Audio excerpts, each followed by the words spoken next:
Digital scam Assam চেনেলটোলৈ আপোনালোক সকলোকে পুনৰবাৰ স্বাগতম জনাইছোঁ। আজিৰ এই ভিডিঅ'টোৰ জৰিয়তে আপোনালোকৰ লগত আলোচনা কৰিম যে আপোনালোকে যিসকলে চৰকাৰী ঘৰ পাবৰ কাৰণে আপোনালোকে মাৰ্চ মাহত 2025 চনৰ মাৰ্চ মাহত আপোনালোকে জিঅ' টেকিং সম্পন্ন কৰিছিলে। তো আপোনালোকৰ কাৰণে এটা ভাল খবৰ, আপোনালোকে কিন্তু 20 মাৰ্চৰ পৰাই যিসকলে আপোনালোকে জিঅ' টেক কৰিছিলে তো সেইসকলে কিন্তু আপোনালোকে প্ৰথম কিস্তি টকা আপোনালোকে লাভ কৰিবলৈ সক্ষম হ'ব। কোনসকল হিতাধিকাৰী আপোনালোকে প্ৰথম কিস্তি টকা লাভ কৰিব পাৰিব, কোনসকলে আপোনালোকে কিমান টকাকৈ লাভ কৰিব পাৰিব, কোনসকলে লাভ কৰিব নোৱাৰিব, আজিৰ এই ভিডিঅ'ৰ জৰিয়তে আপোনালোকৰ লগত আলোচনা কৰিম। এতিয়া প্ৰথমতে আপোনালোকৰ লগত আলোচনা কৰিম যে আপোনালোকে 2025 চনৰ মাৰ্চ মাহত জিঅ' টেকিং সম্পূৰ্ণ কৰাৰ পিছতে কিন্তু আপোনালোকৰ KYC সম্পন্ন কৰিছিল, আৰু যিসকলে আপোনালোকে KYC সম্পন্ন কৰিছিল তাৰ পিছতে কিন্তু আপোনালোকৰ ৱেইটিং লিষ্ট আৰু আপোনালোকৰ ভেৰিফিকেশ্যন লিষ্টখন কিন্তু আপোনালোকৰ ওলাইছিলে। তো আপোনালোকৰ ৱেইটিং লিষ্ট যিটো এইটো আপোনালোকে কিন্তু মোবাইলত আপোনালোকে চেক কৰিব নোৱাৰে। আপোনালোকে আপোনালোকৰ পঞ্চায়তত বা আপোনালোকৰ পঞ্চায়তৰ GPS-ক সুধিলে কিন্তু আপোনালোকে সেই লিষ্টখন লাভ কৰিব পাৰিব। এতিয়া মই আপোনালোকক জনাই দিম যে আপোনালোকে ভেৰিফিকেশ্যন লিষ্টখন কেনেকৈ চেক কৰিব পাৰিব। যদি ভেৰিফিকেশ্যন লিষ্টখনত আপোনালোকৰ নাম থাকে তেনেকুৱা ক্ষেত্ৰত কিন্তু আপোনালোকে 20 মাৰ্চৰ পৰা আপোনালোকে জিঅ' টেক ঘৰখন লাভ কৰিবলৈ সক্ষম হ'ব বা জিঅ' টেক ঘৰৰ প্ৰথম কিস্তি টকা আপোনালোকক প্ৰদান কৰা হ'ব। এতিয়া প্ৰথমতে মই আপোনালোকক এখন লিষ্ট চেক কৰাই দিম। সেই লিষ্টখনত যদি আপোনালোকৰ নাম থাকে তেনেকুৱা ক্ষেত্ৰত কিন্তু আপোনালোকে জিঅ' টেক ঘৰ লাভ কৰিব পাৰিব, আৰু যদি আপোনালোকৰ নামখন সেইখন লিষ্টত আপোনালোকৰ নাথাকে তেনেকুৱা ক্ষেত্ৰত কিন্তু আপোনালোকে জিঅ' টেক ঘৰখন লাভ কৰিব নোৱাৰিব। এতিয়া প্ৰথমতে আপোনালোকক দেখুৱাই দিম যে আপোনালোকে লিষ্টখন আপোনালোকৰ মোবাইলৰ জৰিয়তে আপোনালোকে কেনেকৈ চেক কৰিব পাৰিব। আপোনালোকে ভিডিঅ'টো সম্পূৰ্ণ প্ৰথমৰ পৰা শেষলৈ চাব। আহক আমি ভিডিঅ'টো আৰম্ভ কৰোঁ। আপোনালোকে সেই লিষ্টখন চেক কৰিবলৈ হ'লে আপোনালোকে চাব, এইটো ভিডিঅ'ৰ ডেছক্ৰিপশ্যন চাব, মোৰ হোৱাটছআপ চেনেলৰ লিংক আছে। আপোনালোকে সকলোৱে মোৰ হোৱাটছআপ চেনেলত জইন হৈ ল'ব, আৰু মোৰ হোৱাটছআপ চেনেলত কিন্তু আপোনালোকে এই লিষ্টখন আপোনালোকে চেক কৰা কিন্তু লিংকখন পাই যাব।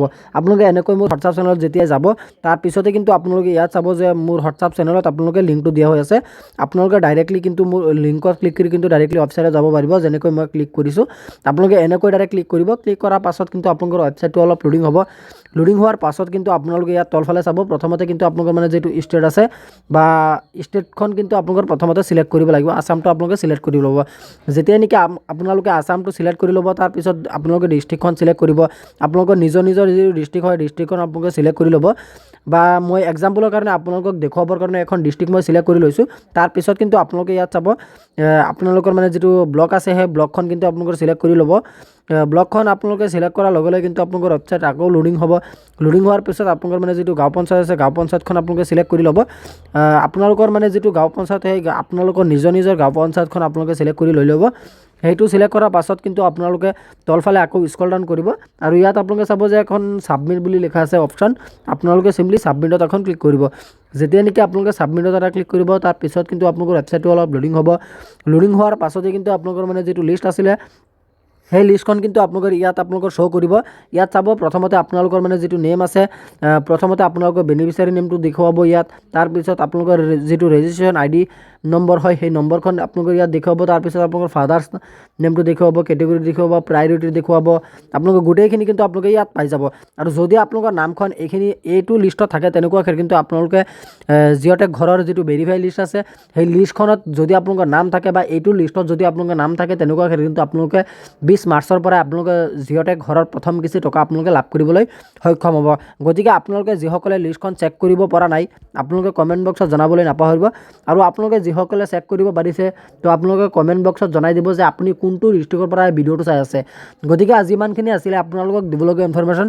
আশা কৰিছোঁ ভিডিঅ'টো চাই ভাল পালে। যদি ভিডিঅ'টো চাই ভাল পালে তেন্তে ভিডিঅ'টোত এটা লাইক কৰি দিব, আৰু আপুনি যদি আমাৰ চেনেলত নতুন আছে প্লিজ আপুনি আমাৰ চেনেলটো ছাবস্ক্ৰাইব কৰিবলৈ নাপাহৰিব।